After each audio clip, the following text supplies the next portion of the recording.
Ai,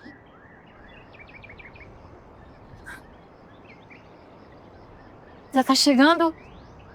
Já sim. Ah, Você tá bem? Tá sentindo alguma coisa? é incômodo, eu preciso respirar um pouco, dar uma descansada, parar. Vamos encostar ali naquele tronco. Não. Oi. Ai, hoje ele não parou quieto. Ele tá mexendo muito. Ele deve estar reclamando do caminho. Essa estrada. Realmente, a estrada não é boa. Mas também ele pode estar esperando a pior hora pra vir, né? Não fala assim. O homem falou, tá perto, que é perto de Belém. Ai, às vezes eu olho, é tudo tão simples. Olha essa estrada, as dificuldades, a poeira, sem um teto, céu escuro. É tudo tão estranho. Eu também penso nisso. Quando o anjo falou comigo, eu achei que entenderia, mas eu não sei se consigo.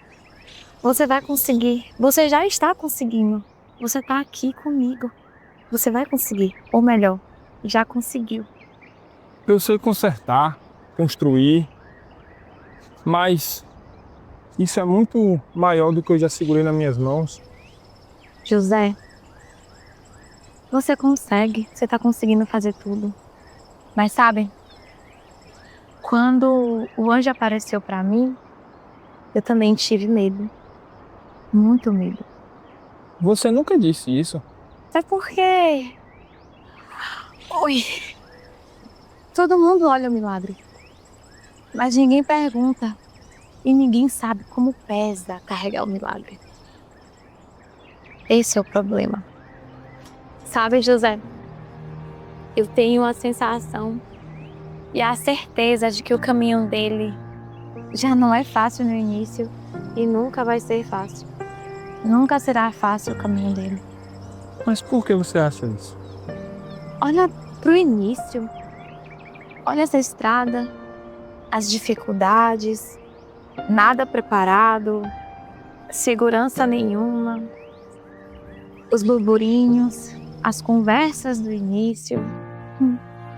O meu coração, como mãe, grita com o sentimento de que não vai ser fácil.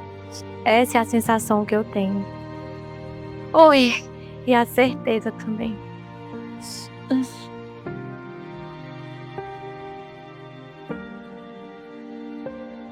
Olha pra mim.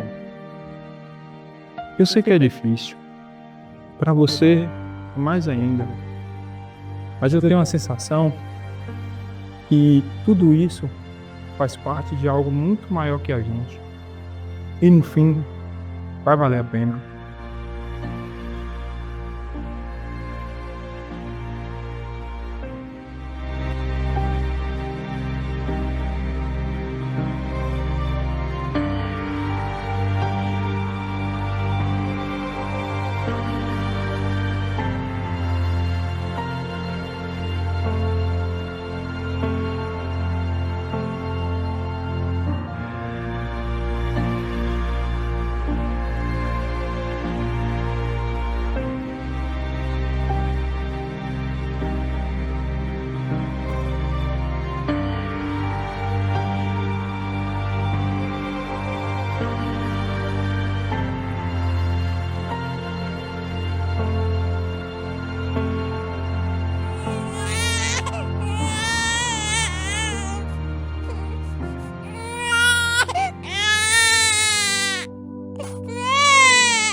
O inverno finalmente passou. O povo que andava em trevas viu a grande luz. Os que moravam na região das sombras viram a luz. E como pode ser isso? A majestosa luz imponente, incontida, exageradamente monumental, de alcance universal e efeitos permanentemente irrefutáveis ali, misteriosamente contida, assombrosamente condensada, vestida de pele e osso, com pequenas mãos e olhinhos apertados, repousando serena em uma manjedoura. Era o filho prometido ao homem pecador, a promessa feita ao desgarrado, o feixe de esperança no qual se agarraram homens e mulheres ao longo dos séculos de escuridão, a confiança depositada na história insistente de um Salvador ali, com pés e mãos, ganhou sorriso a incandescente luz, atestada pela natureza, reverenciada pelos astros, aclamada pelos homens, procurada pelos forasteiros, perseguida pelo inimigo insolente. A luz estava finalmente entre nós, e vimos a sua glória como se fosse o próprio Filho perfeito de Deus, e Ele na verdade o é a imagem do Deus invisível, o espelho perfeito do divino. Cada um de seus movimentos foi um reflexo do caráter irrepreensível do Pai, sua fala um eco da vontade perfeita de Deus, seus atos uma demonstração do juízo e da misericórdia entre os homens, e isso porque foi do agrado do próprio Pai que nele habitasse toda a plenitude, nele em quem todas as coisas foram feitas e no qual tudo subsiste, o que é visível, o invisível, tronos, dominações, tudo partiu dele e existe por meio dele, e esteve entre nós, e vimos, esteve e nós vimos a sua sabedoria deslumbrante, discutindo com gente já vivida. Vimos a sua graça e bondade. Gente impura, defenderia as mulheres e comeria com os pecadores. Vimos o seu poder sobre homens, demônios e até mesmo sobre a fúria. Vimos sua santidade e pureza. Tradaria com tamanho zelo em favor de Deus diante de comerciantes vigaristas, sacerdotes enganadores, ricos corruptos. Ouvimos o escândalo de sua mensagem, subvertendo a cabeça dos que confiavam em si mesmos. Deu pão aos famintos e amou até o fim. Vimos o seu amor, estava conosco o próprio amor. E o que fizemos com ele? Nós o matamos, porque todos nós não éramos outra coisa que não inimigos mortais de Deus, avessos ao seu padrão, rivais de sua bondade, opositores da justiça. Não queríamos o seu amor, nem pedimos por sua graça, mortos. Não pudemos oferecer outra coisa ao menino Deus entre nós que não fosse a própria morte. O levamos para o madeiro para confirmar de uma vez por todas nossa terrível inimizade contra o seu ser. E ali, pendurado em vergonha, rimos, banqueteamos e blasfemamos contra a luz. Outros de nós se esconderam e o abandonaram, mas nenhum de nós o amou até a morte. Enquanto pensávamos que era um pobre coitado aflito, ele estava na verdade levando sobre si nosso próprio castigo e miséria. Em sua carne rasgada, nossas feridas eram curadas.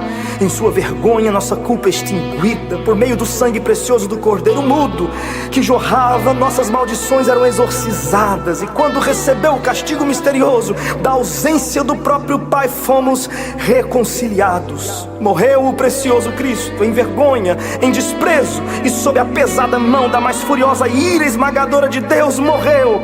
O sol se escondeu, os anjos desabaram em dor e o Filho se foi e morreu. Mas como poderia a morte, que nada mais é do que uma de suas servas, o segurar? Como poderia sucumbir sob o castigo de Deus aquele que suporta em si mesmo toda a sua justiça, pois é Deus? Como não seria perfeita e definitiva a oferta de Deus para si mesmo? Como poderia desvanecer em trevas e abismo o sol da justiça? Rasgando as trevas como uma cortina de seda, veio subindo a luz, a alvorada então raiou. O inverno apático se dissolve em cores, a morte é vencida pela vida. O bem triunfa sobre o mal e a noite vê despontar o clarão do meio-dia. Acabou! Enquanto o odiávamos e o matávamos, ele providenciava a nossa liberdade. Acabou! Enquanto rimos de suas dores, ele aspirou as nossas. Acabou! Enquanto nos banqueteávamos e o víamos morrer de sede, ele abriu uma fonte de água viva para todo que tem sede. Acabou! Enquanto a abandonávamos e fugíamos de sua miséria, Ele buscava o seu rebanho com surpreendente amor. Acabou! Enquanto nos escondíamos e nos envergonhávamos dele, Ele descia ao pântano de nossas misérias e nos arrancava com poder e obstinação. Acabou! Enquanto desprezávamos por ter sido esquecido de Deus, Ele nos aproximava de nosso inimigo e fazia por seu sangue a paz. Acabou! Onde está a morte? Onde está o poder da morte? Ele desmoralizou as trevas e pagou em si mesmo o resgate por nossa liberdade. Esse preço jamais poderíamos pagar. Quem de nós suportaria o peso da justa ira de Deus? Quem de nós corresponderia à sua lei com perfeição? Nenhum! Mas agora nele estamos livres. Ali pendurado estava Cristo, pendurado estava o mentiroso, erguido do chão estavam os arrogantes e os devassos, exposto em vergonha estava a prostituta, o travesti, os homossexuais, hasteados estavam os assassinos, os falsos, os blasfemos, todos os seus filhos, suas ovelhas perdidas, seus pequenos vacilantes, os pobres de espírito por quem ele se esvaziou até os tornar ricos, todos ali, morrendo com ele e ressuscitando com ele ao terceiro dia. Que graça insondável, perdão escandaloso, dádiva assombrosa. A notícia da paz com Deus feita por meio de Cristo é boa demais para ser verdade, mas bem-aventurados os que creem nessa notícia, felizes os que acreditam no precioso evangelho de Cristo e no sublime bem entregue aos pecadores para a glória de Deus. Já não há mais condenação para estes, tudo foi consumado, o perdido encontrado e o rebelde trazido de volta ao seu lar.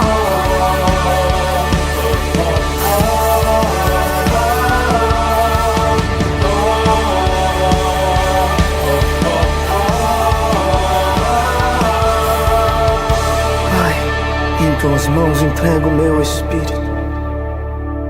Ele nos entregou nas mãos do Pai.